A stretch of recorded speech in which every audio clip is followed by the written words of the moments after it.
Trojan Horse, a brilliant tactic or a gift from the gods? The story of the Trojan Horse is one of the most enduring myths from ancient Greece. A massive wooden horse, built by the Greeks, was left outside the walls of Troy as a supposed gift to the gods. What followed was a night of deception and betrayal, leading to the fall of the mighty city of Troy. But what if there's more to the story than just a clever trick?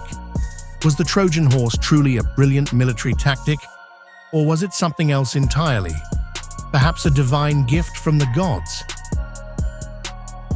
In today's video, we're diving deep into one of the most famous myths in history to explore whether the Trojan horse was the work of mortal cunning, or if it was part of a grander divine plan. Let's start with the myth itself. The story of the Trojan horse comes from the Aeneid, written by the Roman poet Virgil, and the Odyssey by Homer. Both texts tell us that after 10 years of futile siege, the Greeks needed to find a way to breach the walls of Troy. The solution? The Trojan horse. The Greeks constructed a giant wooden horse, hollowed out to conceal a small group of elite soldiers inside. They then left it at the gates of Troy as a gift to the gods, meant to symbolize their departure from the war. The Trojans, seeing this gift as a symbol of peace, brought the horse into the city, believing it would bring them good fortune. That night, while the Trojans celebrated, the Greek soldiers emerged from their hidden refuge, opening the gates to allow the Greek army, who had secretly returned under cover of night, to enter Troy. The city was sacked, and Troy fell. But the gods played their part too. Athena, the goddess of wisdom and war, is often credited with aiding the Greeks, ensuring the horse was accepted into Troy's walls. In some versions, the gods even manipulate the fate of the Trojans, sealing their doom.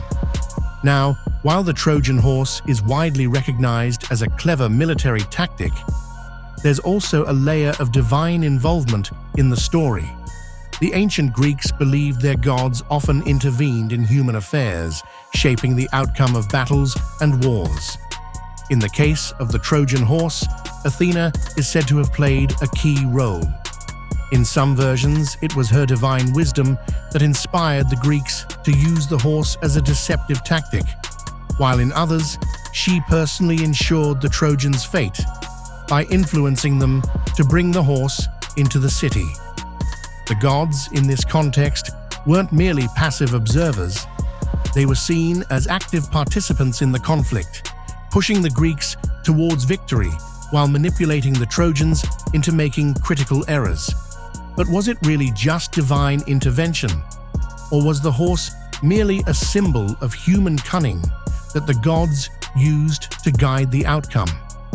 To understand this, we need to look at the beliefs of the ancient Greeks themselves. They saw the gods as both protectors and adversaries, often using them as a way to explain events that seemed too extraordinary to be attributed to mere mortals. So, while the Trojan horse might have been a brilliant tactic, the role of Athena suggests that it may have been more than just that. It could have been a divine strategy. But how much of the Trojan horse is based on actual history? Was this legendary horse truly a part of the Greek siege of Troy? Or is it all myth? Historians have long debated whether the story is rooted in real events, or if it's purely a product of ancient storytelling. Troy, or Ilion, was a city located in what is now modern-day Turkey. Archaeological evidence has shown that the city was indeed a thriving urban center around the time when the Trojan War is believed to have taken place, around the 12th century BCE. So, could the horse have been a real weapon, or was it just a metaphor for a different kind of military strategy? One of the most fascinating aspects of the Trojan horse myth is the possibility that it could represent an actual tactic used in ancient warfare: deception. Throughout history, armies have employed tricks and psychological warfare to outsmart their enemies. The idea of using a massive object like a horse to disguise soldiers while lulling the enemy into a false sense of security is not far-fetched. In fact, the Greeks were known for their cunning and strategic minds, so it's plausible that a tactic like the Trojan horse could have been used to infiltrate the city. Perhaps the horse wasn't a literal wooden statue, but a metaphor for a secretive plan to breach Troy's defenses. Some historians argue that the horse was simply a story meant to symbolize the Greeks' victory through strategy and trickery. The actual fall of Troy, they suggest, could have been caused by other factors: internal divisions within the city, famine, or even betrayal. So, was the Trojan horse a true military tactic? When we examine the broader history of ancient warfare, it's clear that deception played a major role in many conflicts.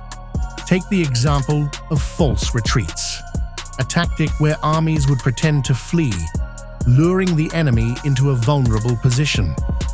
The Greeks were known to employ such deceptive strategies during their wars, and the Trojan horse could easily be seen as a more elaborate version of this. The horse itself might have been a large wooden structure meant to appear as a gift or offering to the Trojans. Inside, Greek soldiers hid in plain sight, waiting for the perfect moment to strike. Once inside Troy, it wasn't just the horse that led to their victory. It was the shock and surprise of the Greeks' sudden attack. In fact, other civilizations have used similar strategies throughout history. For instance, the Romans would sometimes hide soldiers in large statues or disguise ships to gain the upper hand over their enemies. So, while the horse may not have been literal, the idea of hiding soldiers inside an object for a surprise attack is a well-documented military tactic. The legacy of the Trojan horse extends far beyond ancient Greece. The term Trojan horse has become synonymous with any act of deception or hidden threat. In modern times, it's even been used to describe malicious computer software, Trojan viruses that infiltrate systems under the guise of something harmless. But the myth also continues to influence our culture. Countless books, movies, and TV shows have used the idea of the Trojan horse, whether it's a literal wooden horse or a metaphorical object. In Hollywood films like Troy, 2004, the image of the giant horse remains one of the most memorable scenes, bringing the ancient myth to life for modern audiences. The Trojan horse has endured because it captures something timeless: the idea that even the strongest walls can be brought down by something unexpected, whether that's a clever strategy or, as the myth suggests, divine intervention. So, was the Trojan horse a brilliant tactic or a gift from the gods? Perhaps it was a little bit of both. The story of the Trojan horse, like many ancient myths, blends elements of historical reality with the supernatural, creating a tale that continues to captivate and intrigue us. One thing is for sure: the Trojan horse has left an indelible mark on history, culture, and our understanding of warfare. Whether it was divine intervention or sheer military genius, it remains one of the most enduring symbols of strategy, trickery, and the unpredictability of fate. Thanks for watching. If you enjoyed this journey, please like, share, and subscribe for more captivating stories from history. Until next time.